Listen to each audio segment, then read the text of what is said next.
Hi guys, welcome back to Finding Joy in Your Kitchen. Today we are making crusty braided bread.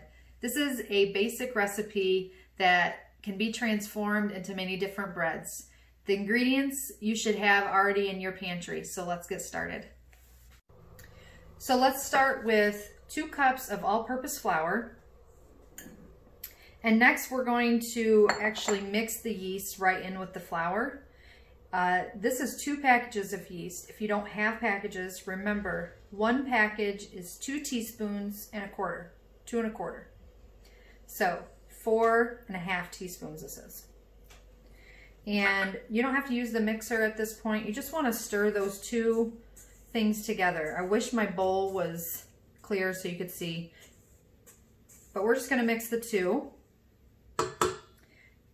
Then next we're adding 2 teaspoons of salt. That's table salt. Did you know that if you have kosher salt, you should double it? So if your recipe calls for kosher and you only have table salt, then you would need to cut it in half. Just a little tip. Then next is sugar, 2 tablespoons of sugar. We're just going to give that a quick stir as well.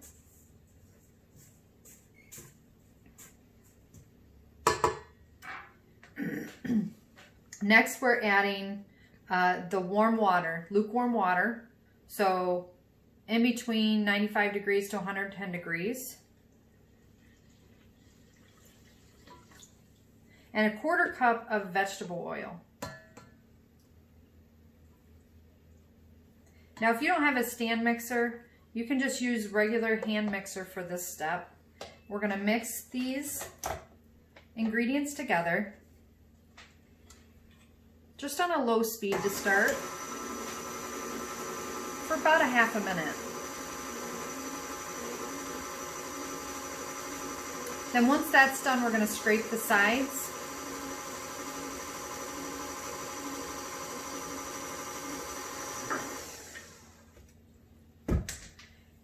And we'll beat it for 3 more minutes, but on a high speed.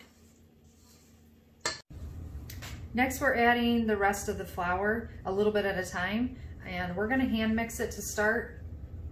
And then I'm going to try out my my dough hook, which should cut back on some of the kneading of the dough.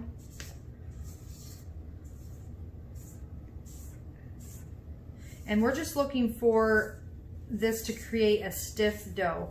It shouldn't be sticky. Now the other day when I tried this recipe, my dough was sticky, and I realized because of the temperature out right now and the humidity, it really takes a toll on your dough. Definitely plays a part. So today I cut the water down by a 1/4 cup. So if you needed to, you could increase the water on the recipe up to 2 cups.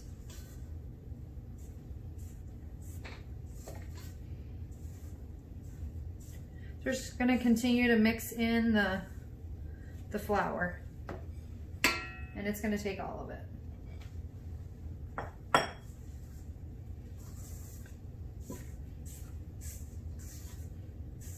That's looking very nice, just the way it should. A lot better than it did the other day. Although my bread still turned out well, but I'm always up for the challenge to make it better. So now we're going to use the dough hook.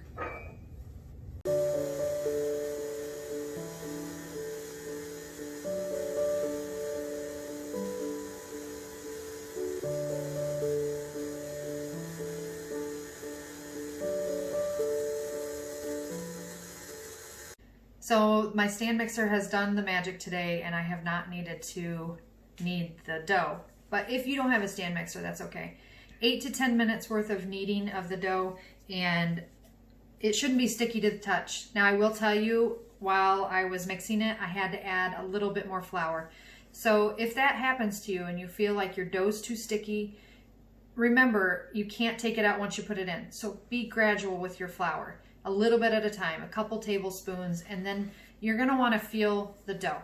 So at this point, we're going to put it in an oiled bowl and let it rise for an hour or two. You want it to be doubled in size.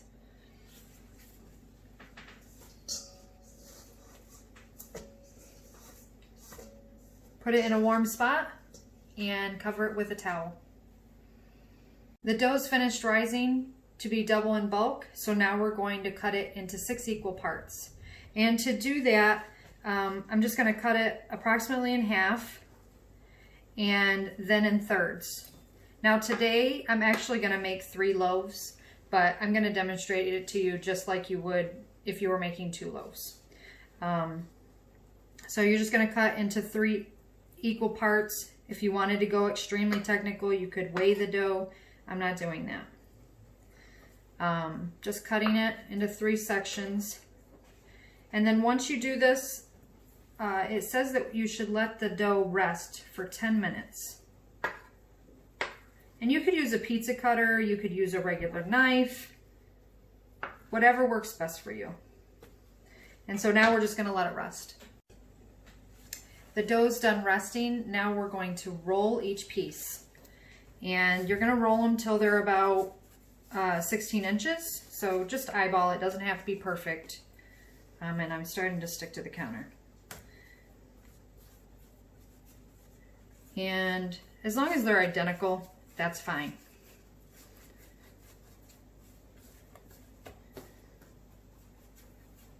And really the rest is just all technique, I would say, when you're braiding it. I'm going to actually braid it on the counter and then place it on the pan. And I don't know if you can see, but I have parchment paper on the pans that I'm going to be using.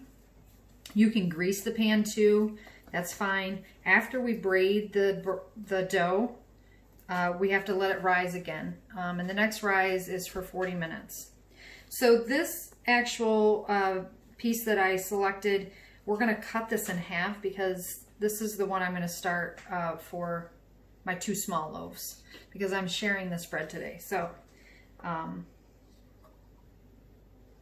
think that's about right. We're going to cut these in half and then we're going to braid them. So to braid, I'm going to rearrange for a second. We're going to take these 3 pieces and spread them out. Give yourself some room. And from what I can tell you, don't interlock the top part, okay?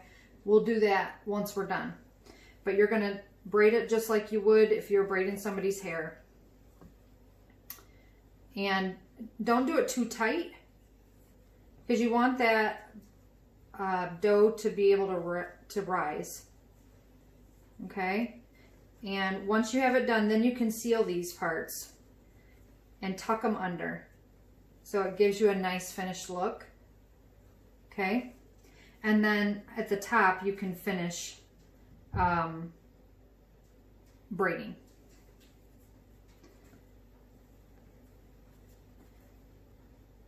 I don't know if I'm doing this right because I'm doing it upside down. All right, so this one's done. We're just going to take it and place it on the pan.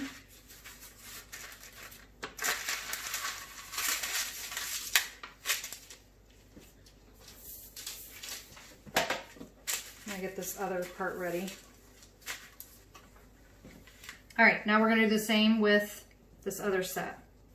And I'm going to readjust my dough. You don't want to handle the dough too much because it's going to make everything deflate and overwork it. All right, so again, braiding. Cross the outside over, then the other outside over. And you're just bringing the outside in and over each time. Okay? Pinching the end, pulling it under. And then do it again on the other end, if I can remember. But this way you would go under rather than over, right? Okay, pinch that end and then take it and place it onto your pan. We'll set this aside and do our next one. All right, again, we're gonna roll our dough. to be equal in size. I think this one needs a little bit more.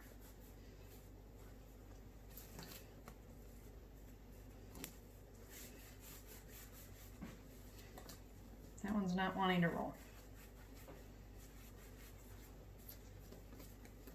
All right.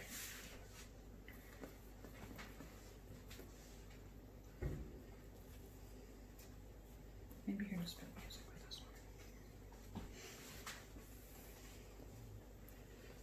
one. Up and over.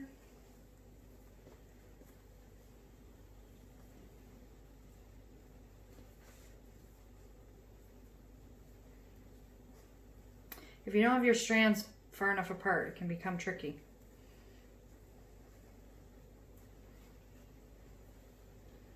And look, I've already got one piece longer than the other two. That's okay. We'll probably just roll it. Roll it around the end and tuck it. So it looks finished. Finish off the top piece.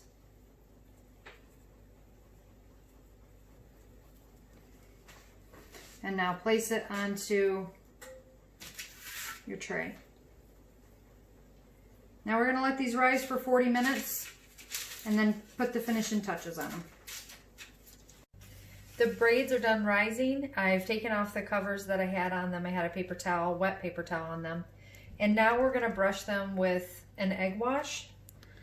And one of the things I'm trying to achieve here is the crustiness that I want to get on the outer layer.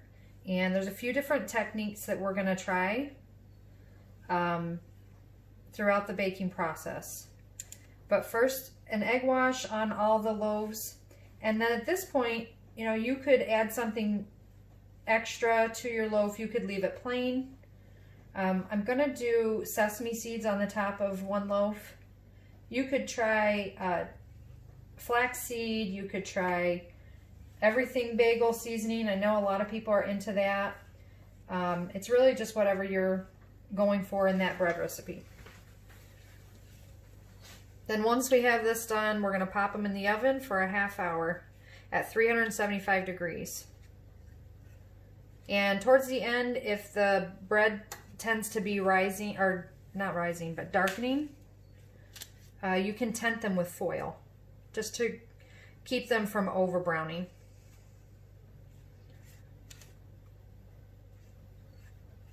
And I'm trying to not brush too hard. I know you can't see that really, but I tried to go with a brush that is not too firm. Otherwise, you're going to deflate your bread. And I'm just trying to be really tender as I brush each little section with this white beaten egg wash. When I tried this the other day, I actually didn't egg wash the tops. I left them just plain, and I buttered them after they came out of the oven. But this should give them a real nice shiny finish once we bring them out of the oven.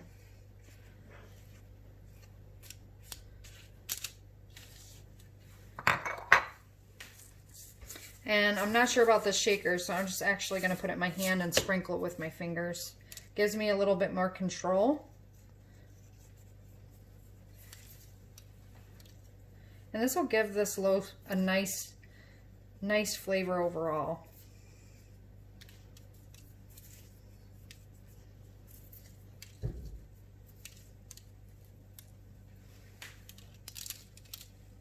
Trying to get rid of all of them. Okay. We're going to go ahead and put these in the oven. And you can see I have a small cast iron pan in the bottom with water.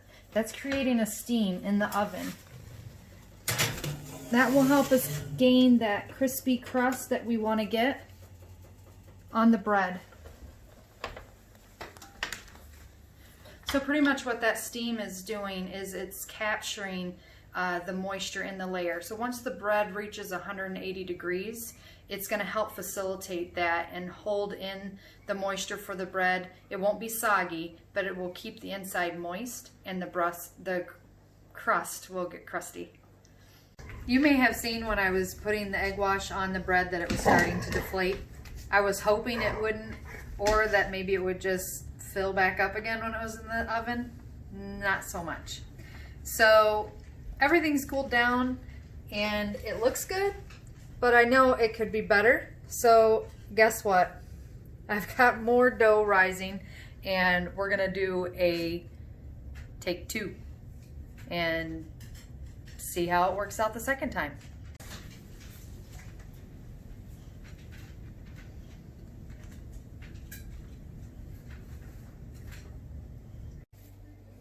All right, so take 2 on bread with braiding and egg wash. We're gonna egg wash it before it rises on the second rise. So this is the second rise of the bread, and because it deflated the first time, we're trying it before it rises. And I think that might be the ticket.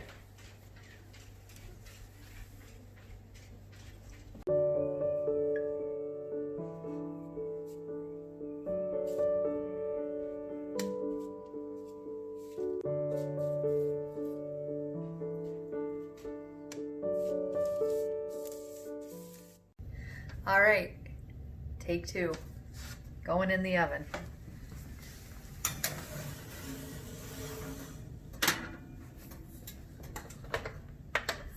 Take 2 bread is out of the oven and cooled, and I have both batches sitting next to each other, so you can see the difference between the 2 and the tips I'm going to give you about both of them. The recipe is really crusty braided bread. So if you want your crust to be crusty and stiff, there's a few things that we've learned. So number 1 is egg wash should be done right after you braid the bread. And it shouldn't be moved a lot, because if it is, you're gonna deflate your bread. And the egg wash should be put on the entire bread.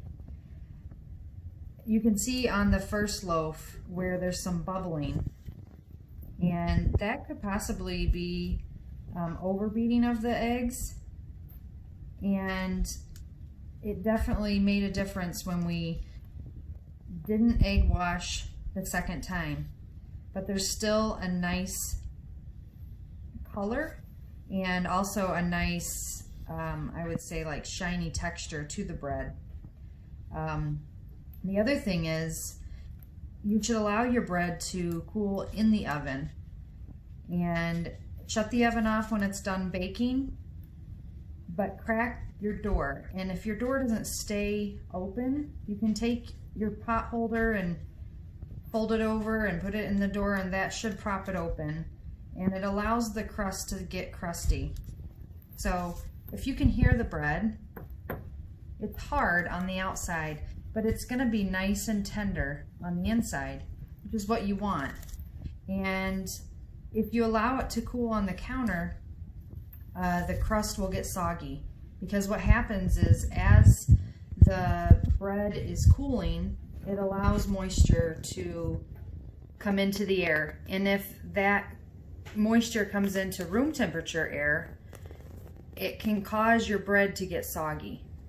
So you want it to be able to evaporate in the oven. If you're not worried about that and you want a softer crust, then you can cool it on the counter, and that's fine. Another tip I want to give you is, if you find a recipe that you want to use and braid bread, if it has a softening agent in it, for instance, sour cream, high amounts of sugar, those types of things, milk, trying to think of anything else that would cause it to be soft, you're not going to get a crispy crust on the outside of your bread. So pay attention to those things and do your research before you start a recipe if you have a specific purpose for the bread. Those are all the tips that I can think of, and I hope that this has been a good video for you to watch, and informational, and things that you can store in your memory bank for when you've decided to take on some bread baking. Enjoy the time with your family these next few weeks, as maybe we come out of quarantine and get to have a little bit more socialization with one another. But don't forget about finding joy in your kitchen. And like, subscribe, and comment on our videos. We enjoy seeing the comments. It helps us on what we're gonna do in the future. I actually had this suggestion from Jason's cousin, and it was pretty fun. And I hope that you have a great week, and God bless.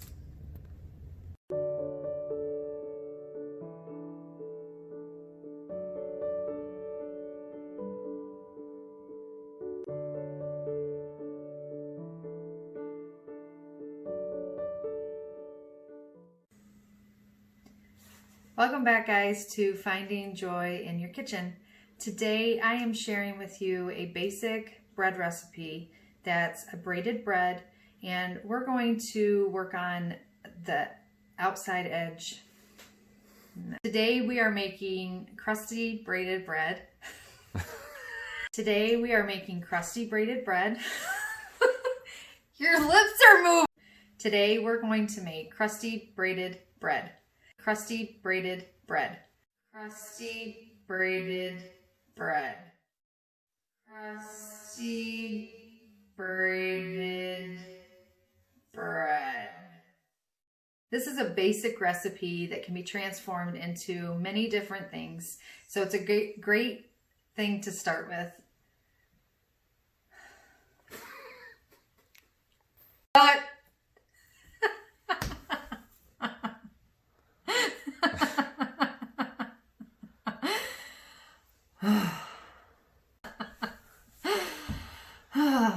I can't get it out.